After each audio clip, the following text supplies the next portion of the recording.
Alright, and we're recording. Hey gang, Andy here, and welcome to part 2 of my April 2013 update video for April 2013. So in this second part, I'm going to be going through some personal life stuff. And if you guys just want to see like my projects and stuff like that for April 2013, like what's going to be coming out, be sure to check out part 1, which is probably up there somewhere, or maybe it's the other side. I don't know where the orientation is for this video, but anyway, it's up in the sidebar, one of the two. So definitely check that out. That said, let's get started with some personal stuff. April is going to be my last full month here in America. I've really been trying to focus more on living in the present as opposed to focusing too much on the future of things. That's really been helping me kind of get out of my funk, because I've basically been in a funk for a couple months now, and I didn't really know why, because, you know, I'm going to be going to Japan next month. I'm really excited about that. It's basically been my goal throughout my adult life to get out to Japan. And even before then, you know, just as a kid, I always wanted to visit there because that's where my cousins were at the time. And I just thought it was a really cool place. To actually see that dream realized is really important to me. But I also have to keep in mind, you know, when one goal is completed, I have to establish another goal. Always have something cooking. Always be working on something. You know, obviously once I get to Japan, I'll be making a boatload of videos, doing a lot more collaborations with the J vloggers out there, and just, you know, getting myself out there and just establishing myself as a media entity. I'm just kidding, but yeah, seriously, I'll be getting out there doing more stuff. And I've been kind of, in a weird way, training for the past 7 years to be a J vlogger, because that was some of the original styles of videos that I was doing, you know, back in the day. Was based on a lot of stuff that Roger Swan and Kevin Cooney from the Tokyo Cooney channel did. I was really inspired by Kurt of the Softy Papa channel to start making like episodes where I show little parts of my local town and just areas that I live at and stuff like that. And that he really inspired the Life In series of videos that I do. I was initially against it because I thought there was no real merit, because I figured I lived in a boring ass town in Ohio and nobody wants to see that. But, you know, removing myself from that area, it really opened my eyes to the fact that, you know, somebody in San Diego may be curious about what life is like in Ohio. I know, crazy, right? The architecture is way different. You know, in my section of Ohio, it's very German-based architecture. You know, slate roofs and stuff like that, as opposed to the what do they have out here, like stucco or whatever that clay-looking Adobe stuff is called. Stucco, I guess. I don't freaking know. So that's a major difference from Ohio to out here. And also, you know, population, because I live in a small town in Ohio. I don't live in one of the big C's. I live in Little C.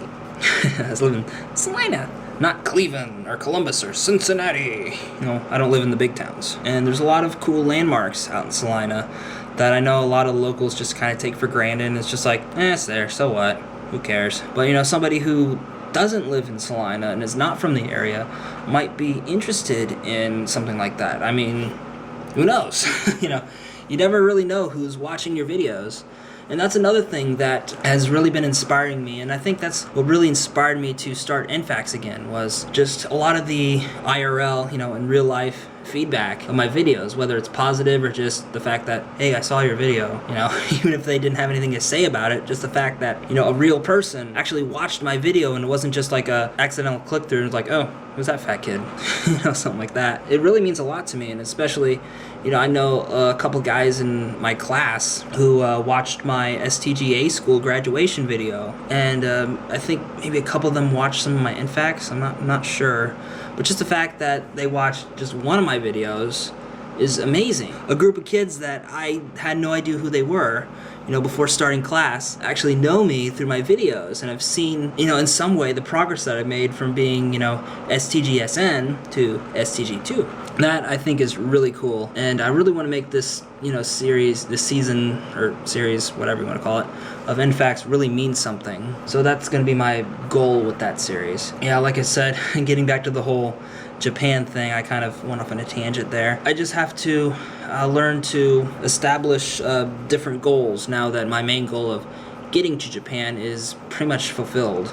Even though I'm not there yet, it's already set in stone that I'm going to be going out there at the end of May of this year, 2013. I think that's what my just general depressed outlook has kind of been subconsciously telling me, if that made any sense. Is basically, you know, hey, you gotta start working on something else. Especially in the military, you end up getting kind of caught up in the grind and caught up in the workflow and stuff like that, and you tend to lose sight of yourself and what you want, as opposed to what the command or what your division wants, and you just kind of get caught up in that whole thing. So, you know, you gotta make time for yourself. You gotta insert some me time in there, you know, for your own sanity, or else you're gonna go crazy on the ship.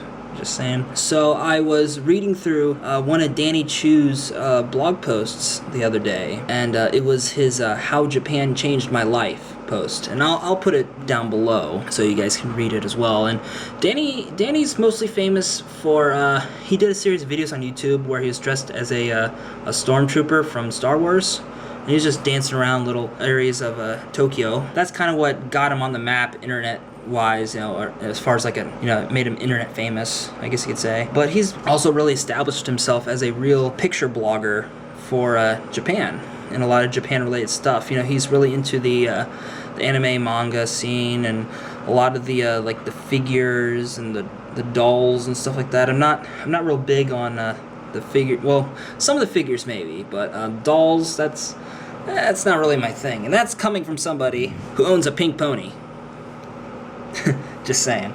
Wow, that really distracted me. But anyway, like I said, nothing wrong with liking dolls. If that's your thing, that's your thing. You know, who am I to judge that? I really enjoyed Danny's posts about Japan, as far as like, you know, the different scenery and just life in Japan, as it were. I really enjoyed those blog posts the most, and I read his How Japan Changed My Life post, and it's a really inspiring story on how he managed to go from such, you know, I know it sounds really cliche, but such humble beginnings to being a real player out in Japan, as far as like being a real go-getter and not only getting to Japan and moving to Japan, but starting his own business out there, a very successful business, keep in mind, and just really establishing himself out there in Japan. And I really hope that when I get out there, I get a chance to meet him someday and to do like a sit-down interview with him, to just kind of ask him about stuff like that. And I hope to put it up on my YouTube channel. That'll be awesome.